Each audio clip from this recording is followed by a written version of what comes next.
Hello दोस्तों, आज मैं आप लोगों को पढ़ाने जा रहा हूँ 10वीं के मैथ प्रश्नावली 3.6 का पहले प्रश्न का 7वां सवाल मैं कराने जा रहा हूँ। दोस्तों बहुत ही आसानी तरीके से समझ में आएगा, बस आपका ध्यान बोर्ड की तरफ होना चाहिए। दोस्तों इसमें क्या पूछा गया है, निम्न समीकरणों के युग्मों को रैखिक समीकरणों के युग्म में बदल कर हल करें। ठीक है, क्या करना है दोस्तों, बदल करके हल करना है। अब आपको देखना होगा कि ये रैखिक समीकरण नहीं है और ये भी रैखिक समीकरण नहीं है, तो आपको इसको क्या करना है, रैखिक और इसको भी रैखिक समीकरण में बदलना है। उसके लिए आपको एक काम करना पड़ेगा। हमें क्या करना है कि 10 जो लिखा हुआ है 10 गुने हम इसको 1/x प्लस का y भी लिख सकते हैं, क्योंकि अगर आप 10 को 1 से गुना करेंगे तो 10 ही आ जाएगा, नीचे बटे में x प्लस का y ही रह जाएगा, कोई फर्क नहीं पड़ेगा। ठीक है दोस्तों, ठीक वैसे हम इसको भी लिख सकते हैं 2 गुने 1 और x माइनस का y यहाँ पे लिख सकते हैं, क्योंकि 2 को 1 से गुना करने पे 2 ही आ जाएगा और x माइनस का y ही रह जाएगा। अब बराबर में कितना लिखेंगे 4। बस आपको एक छोटा सा काम करना है और वही काम हमें इस तरफ भी करना है, यानी कि 15 गुने क्या लिखेंगे दोस्तों 1 और 1 x बटे क्या लिखेंगे y। ठीक है, फिर उसके बाद यहाँ पे हम क्या लिखेंगे माइनस का 5। ठीक है, माइनस का 5 और गुने में कितना आएगा दोस्तों 1 और x माइनस का y। ठीक है, और बराबर में कितना रहेगा यहाँ पे माइनस के यहाँ पे 2 रहेगा। और जब आप ये काम दोनों तरफ करेंगे तो आपको क्या करना है, इसको u मानना है और इसको भी मान के चलना है, इसको u मानना है और इसको भी मान के चलना है। अब आप कह रहे होंगे कि अगर हमने u और v नहीं माना तो कोई दिक्कत नहीं दोस्तों, क्योंकि आप इसको x और y मान सकते हैं या फिर आप इसको a और b और इसको भी a और b मान सकते हैं, लेकिन मानना जरूरी है, तभी आपका रैखिक समीकरण तैयार होगा। ठीक है, अब मैं इस पूरे समीकरण को किस तरीके से लिख सकता हूँ 10, ठीक है u, क्योंकि 1/x प्लस y नहीं लिखेंगे, उसकी जगह हम u लिखेंगे, क्योंकि हमने इसकी जगह u माना है। नहीं तो आप ऐसा भी लिख सकते हैं, ठीक है, कि माना कि इस तरीके से कि माना, ठीक है, माना कि ठीक है 1/x प्लस का y को हमने क्या माना है u। ठीक है दोस्तों, उसके बाद हमने 1/x माइनस के y को हमने क्या माना है b।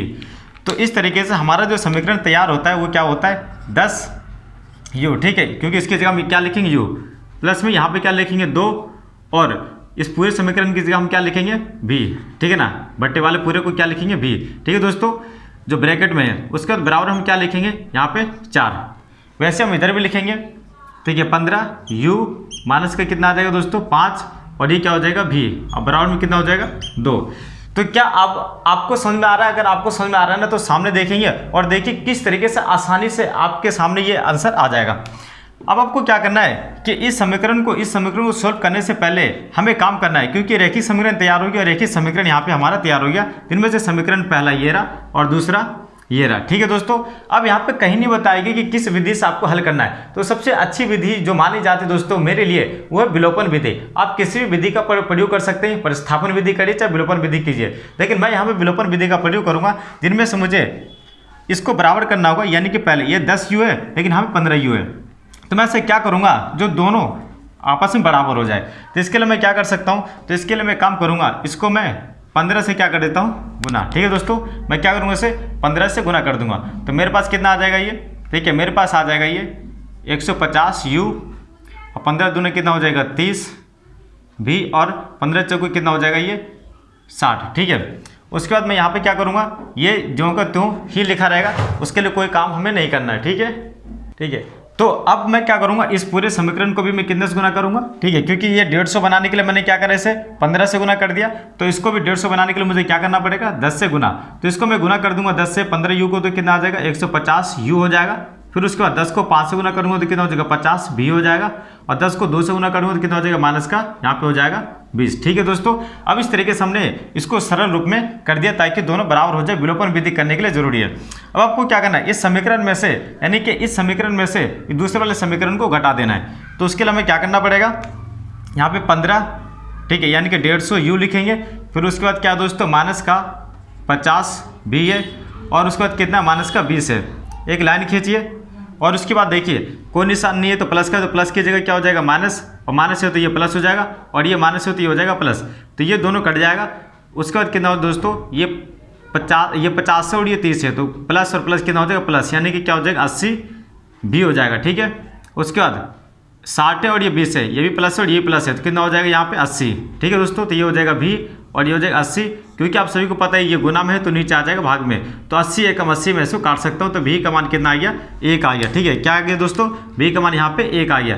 तो मुझे उम्मीद है कि आपको समझ में आ रहा होगा, लेकिन ध्यान रखिए दोस्तों कि आंसर अभी हमारा यहाँ पे भी नहीं आया। अब चलते हैं आगे इसको सॉल्व करने के लिए। आगे हम क्या करेंगे कि भी का मान समीकरण हम 2 में रखेंगे। ठीक है, भी का मान समीकरण 2 में रखने पर यहाँ पे भी का मान समीकरण 2 में रखते हैं। ठीक है, तो भी का यहाँ पे लिख सकते हैं।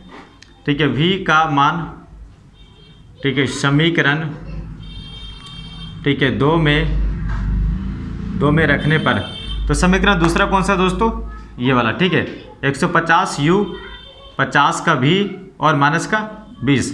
ठीक है दोस्तों, तो हम यहाँ पे क्या लिखेंगे, 150u फिर 50 लिखेंगे और भी की जगह हम यहाँ पे क्या लगाएंगे 1, तो गुने में क्या आ जाएगा 1, भी की जगह मान हमने 1 रख दिया और ये माइनस का हो जाएगा 20, तो हो जाएगा 150u और 50 से कम कितना हो जाएगा 50। ठीक है दोस्तों, और उसके बाद कितना आ जाएगा ये माइनस का 20, तो ये हो जाएगा 150u और माइनस का 20, क्योंकि प्लस में माइनस है तो उधर जाके क्या हो जाएगा प्लस का 50। ठीक है, फिर ये हो जाएगा 150u और माइनस और प्लस क्या हो दोस्तों, माइनस और प्लस होता है माइनस, यानी कि अगर मैं 50 में से 20 को घटाऊंगा तो कितनी बार बचेगा, ये बचेगा 30, तो मैं u को यहीं लिख दूंगा और 30 ये हो जाएगा, क्योंकि ये गुना में है तो नीचे आ जाएगा भाग में। ठीक है, 150, तो 0 से 0 में से काट सकता हूँ और 3 एकम 3 और 3 5 कितना हो जाएगा 15, यानी कि u का मान कितना है दोस्तों, क्या बता सकते हैं, तो u का जो मान आया है, ठीक है, वो आ गया है 1/5। कितना है दोस्तों, 1/5 यहाँ पे u का मान आ चुका है। लेकिन एक बात और गौर करिए दोस्तों, ये हमारा अभी भी आंसर नहीं आया, बस थोड़ा सा और इंतजार करिए, आंसर बिल्कुल आपके पास तुरंत पहुँचेगा। ठीक है दोस्तों, अब हमें क्या करना है कि अब हमें जो करना है वो एक काम करना है, और वो काम क्या है दोस्तों, जैसे कि अब मैं बताना चाहूँगा कि हमने यहाँ पे एक चीज़ मानी थी कि 1/x + y को हमने क्या माना था u। ठीक है दोस्तों, फिर उसके बाद हमने 1/x - y को हमने क्या माना था v। ठीक है, वह अब यही हमें काम करना है, तो 1 लिखेंगे, x + का y लिखेंगे और u की जगह हम कितना लिखेंगे 1/5, तो 1 यहाँ पे 5 लिखेंगे। ठीक है दोस्तों, 1 जब हम यहाँ पे 5 लिखेंगे, 3 कम 3 3 5 15। ठीक है, यहाँ पे कोई दिक्कत नहीं है। फिर अब हमें क्या करना है कि इसको उठा के इधर लेके जाना है, यानी कि ये उठा के इधर लेके जाएंगे, कितना हो जाएगा, क्योंकि भाग में तो हो जाएगा गुना में, 1 × 5 और ये हो जाएगा, ये पूरा का पूरा उधर गुना हो जाएगा, तो x + का y, तो कितना हो जाएगा 5 और ये हो जाएगा x + का y। ठीक है, तो ये हमारा समीकरण, जिसको हम क्या मान सकते हैं, इस समीकरण को हम 3 मान सकते हैं। ठीक है ना, ये समीकरण तीसरा है, क्योंकि पहला समीकरण, दूसरा समीकरण, तीसरा समीकरण। अब वही चीज़ हम यहाँ पे भी करेंगे, 1x, ठीक है, 1 लिखेंगे, बटे में x - का y लिखेंगे और v की जगह हम कितना लिखेंगे 1। ठीक है दोस्तों, तो यहाँ पे 1 लिखेंगे, तो यहाँ पे हम क्या करेंगे, ये भाग में तो उधर चला जाएगा गुना में। ठीक है, तो यहाँ जब 1, तो x - का v हो जाएगा, और ये समीकरण हम क्या मान के चलते हैं, इस समीकरण को हम 4 मान के चलते हैं। ठीक है, अब ज़्यादा कुछ नहीं करना है, बस आपको सामने देखना है।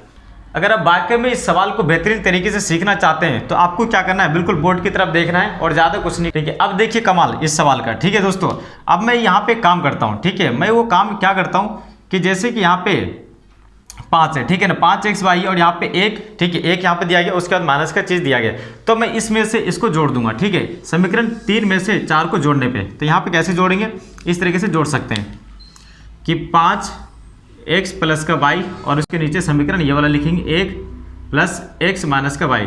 तो जैसे कि आप सभी को पता है ठीक है, तो यहाँ पे कितना आ जाएगा कि मैं जोड़ने पे ये प्लस और ये माइनस, ये दोनों कट जाएगा और x और x कितना हो जाएगा 2x हो जाएगा, और 5 और 1 कितना हो जाएगा 6। ठीक है दोस्तों, 6 हो जाएगा।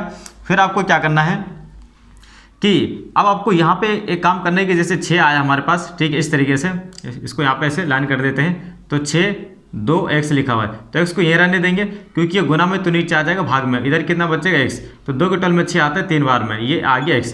तो अब जो हमारे पास जो आंसर आया दोस्तों, वो हमारा x का मान अब आए, और यही आपका असली आंसर है। यानी कि पूरे सवाल में अगर देखा जाए तो हमारा x का मान 3 आया। ठीक है, अब आपको समझ में आ रहा होगा किस तरीके से हो रहा है। अब हमारा x आ गया, लेकिन अब हमारा y का मान रह गया है, तो उसको चलिए देखते हैं कैसे निकालते हैं। तो अब हमें क्या करना है कि इस x का मान, ठीक है, x का मान समीकरण 4 में रख देंगे। ठीक है, यानी कि यहाँ पे लिख सकते हैं कि x का मान, ठीक है, समीकरण, ठीक है, किस में 4 में रखने पर, तो क्या लिखेंगे दोस्तों, ये 1 हो जाएगा और x - का ये y हो जाएगा, क्योंकि समीकरण 4 यही है।